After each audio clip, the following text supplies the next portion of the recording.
Ferry Irawan pamer rumah baru tanpa Vena Melinda. Mantan suami Vena Melinda, Ferry Irawan pamer rumah baru miliknya usai bebas dari penjara.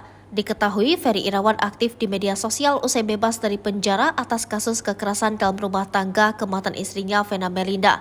Kabar terbarunya, Ferry Irawan kini membangun rumah barunya tanpa kehadiran Vena Melinda. Mantan suami Vena ini berencana untuk menempati rumah tersebut bersama sang ibu. Bismillahirrahmanirrahim, mohon doanya dari orang-orang tersayang. Aku dan Mami Nuryati Indra bisa segera menempati Baiti Janati kami yang baru, tulis Ferry Irawan pada laman Instagramnya. Ferry mengungkap rasa syukur karena bisa membangun rumah baru. Allah Maha Baik, Gusti Allah Mboten Sare. Alhamdulillah ya Rob atas semua keberkahanmu, rezekimu, kuasamu. Insya Allah semua titipan yang engkau percayakan pada kami akan kami gunakan selalu di jalanmu, jalan yang engkau ridhoi. Amin, tulisnya lagi. Di video itu memang nampak bangunan tersebut tampak luas, juga rumahnya itu memiliki 2 tingkat.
Hai pemirsa Sri Popo TV, jangan lupa komen, like, dan subscribe, serta tonton terus berita-berita terupdate lainnya ya.